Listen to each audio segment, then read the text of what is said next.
ನಾನು ದಿಢೀರ್ ಉಪ್ಪಿನಕಾಯಿ ಮಾಡೋದಕ್ಕೆ 2 ತೋತಾಪುರಿ ಮಾವಿನಕಾಯಿ ತೊಗೊಂಡಿದ್ದೀನಿ, ಹೆಚ್ಚಿಟ್ಕೊಂಡಿದ್ದೀನಿ ಸಣ್ಣದಾಗಿ. ಇದಕ್ಕೆ ಬೇಕಾಗಿರೋ ಸಾಮಗ್ರಿ ಚಿಲ್ಲಿ ಪೌಡರ್, ಉಪ್ಪು, ಸಾಸಿವೆ, ಮೆಂತ್ಯ, ಬ್ಯಾಡಿಗೆ ಮೆಣಸಿನ್ಕಾಯಿ. ಚಿಲ್ಲಿ ಪೌಡ್ರು ಕಲರ್ ಜಾಸ್ತಿ ಇರಲ್ಲ ಅಂದ್ಬಿಟ್ಟು ನಾನು ಬ್ಯಾಡಿಗೆ ಮೆಣಸಿನ್ಕಾಯಿ ಒಂದು 7-8 ತೊಗೊಂಡಿದ್ದೀನಿ. ಇದು ಮಾಡುವ ವಿಧಾನ ಆಗಿರಬೇಕು. ಮಾವಿನಕಾಯಿ ಸ್ವೀಟಾಗಿರುತ್ತೆ ಅಂದ್ಬಿಟ್ಟು ಸ್ವಲ್ಪ ಹುಳಿ ಸ್ವೀಟ್ ಎರಡೂ ಇರುತ್ತೆ. ಈಗ ನಾನು 7ರಿಂದ 8 ಸ್ಪೂನು ಉಪ್ಪು ತೊಗೊಂಡಿದ್ದೀನಿ. ಆ ಉಪ್ಪನ್ನ ಆ್ಯಡ್ ಮಾಡ್ತೀನಿ.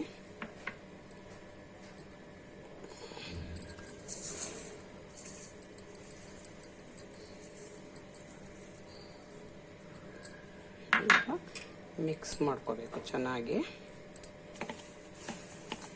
ಚಿಲ್ಲಿ ಪೌಡ್ರು 8 ಸ್ಪೂನ್ ತೊಗೊಂಡಿದ್ದೀನಿ. ಒಂದು ಮಾವಿನಕಾಯಿಗೆ 4 ಸ್ಪೂನ್ ಥರ 8 ಸ್ಪೂನ್ ತೊಗೊಂಡಿದ್ದೀನಿ.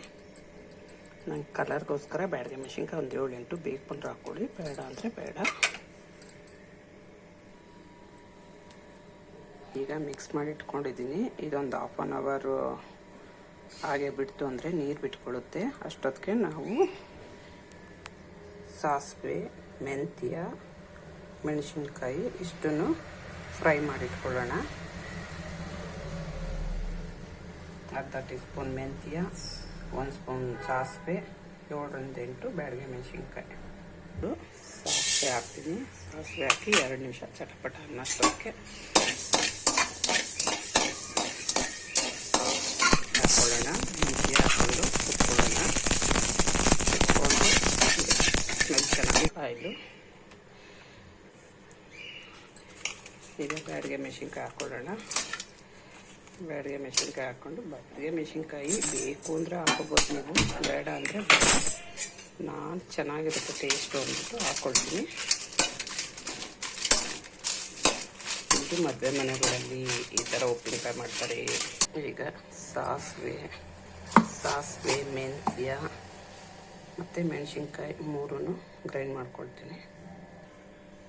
ಈಗ ನೋಡಿ ಪೌಡ್ರ್ ಮಾಡಿರೋದು ಸ್ವಲ್ಪ ತರ್ತರಿಯಾಗಿ ಮಾಡಿದ್ದೀನಿ ಮೆಣಸಿನ್ಕಾಯಿ ನಾನು. ಈಗ ಮಿಕ್ಸ್ ಮಾಡಿಟ್ಕೊಳ್ಳೋಣ. ಮಿಕ್ಸ್ ಮಾಡೋಣ. ಉಪ್ಪಿನಕಾಯಿ ಇವಾಗ ನೀರು ಬಿಟ್ಕೊಳ್ತಾ ಇದೆ, ಅದು ಮಾವಿನಕಾಯಿ ಜೊತೆ ಮಿಕ್ಸ್ ಮಾಡಿರೋದು.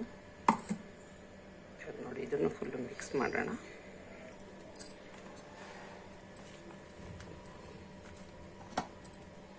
ಹೀಗೆ ಒಂದು 4-5 ಟೇಬಲ್ ಸ್ಪೂನು ಆಯಿಲ್ ಹಾಕ್ಕೋಬೇಕು. ಆಯಿಲ್ ಹಾಕ್ಕೊಂಡು ಸಾಸಿವೆ ಪಟಪಟ ಅನ್ನೋವರೆಗೂ 2 ಸ್ಪೂನು ಸಾಸಿವೆ ಹಾಕಿದ್ದೀನಿ. ಹಾಕಿ ಒಂದು 5 ಸೆಕೆಂಡ್ ಸ್ವಲ್ಪ ಹಾಗೆ ಬಿಸಿ ಬಿಡೋಣ. ಆವಾಗಲೇ ಆಗಲಿ ಆಚೆ ಇಡೋಕ್ಕಾಗಲ್ಲ. ನೀವು ಸ್ಟೋರೇಜ್ ಮಾಡಿ ಫ್ರಿಡ್ಜಲ್ಲಿ ಇಟ್ಕೋಬೇಕು. ತಿನ್ನೋಕ್ಕೆ ತುಂಬ ಟೇಸ್ಟಿಯಾಗಿರುತ್ತೆ. ಮೊಸರನ್ನ ಜೊತೆ, ಬೇಳೆ ಸಾಂಬಾರು ಜೊತೆ ಎಲ್ಲ. ಇನ್ನೊಂದ್ಸರಿ ಹೇಳ್ತೀನಿ ನೋಡಿ. ಇದಕ್ಕೆ ಬೇಕಾಗಿರೋ ಐಟಮು 1 ಟೀ ಸ್ಪೂನು ಸಾಸಿವೆ, ಅರ್ಧ ಟೀ ಸ್ಪೂನು ಮೆಂತ್ಯ, 7ರಿಂದ 8 ಬ್ಯಾಡಿಗೆ ಮೆಣಸಿನ್ಕಾಯಿ, 8 ಸ್ಪೂನ್ ಚಿಲ್ಲಿ ಪೌಡ್ರು, 8 ಸ್ಪೂನು ಉಪ್ಪು, 2 ತೋತಾಪುರಿ ಮಾವಿನಕಾಯಿ, ಆಯಿಲ್ ಒಂದು ಸ್ವಲ್ಪ 4 ಟೇಬಲ್ ಸ್ಪೂನು, ಸಾಸಿವೆ ಒಗ್ಗರಣೆಗೆ. ಇಷ್ಟು ಮಾಡಿಕೊಡಿ. ನೋಡಿ ತಿಂದು ನೋಡಿ, ತುಂಬ ಚೆನ್ನಾಗಿರುತ್ತೆ. ನಿಮಗಿಷ್ಟ ಆದರೆ ಸಬ್ಸ್ಕ್ರೈಬ್ ಮಾಡಿ. ಇದು ನೀವು ಸ್ಟೋರೇಜ್ ಮಾಡಬೇಕು ಅಂದಾಗ ಇದನ್ನು ಸ್ವಲ್ಪ ತಣ್ಣಗೆ ಮಾಡಿಕೊಂಡು ಸ್ಟೋರೇಜ್ ಮಾಡಿ ಇಟ್ಕೊಳ್ಳಿ. ಬಿಸಿ ಒಂದು ಸ್ವಲ್ಪ ಇರುತ್ತಲ್ಲ, ಅದನ್ನು ಹಾಕಬೇಡಿ. ಟೇಸ್ಟ್ ಮಾಡಿ ಒಂದ್ಸರಿ. ನೀವು ಲೈಕ್ ಮಾಡಿ.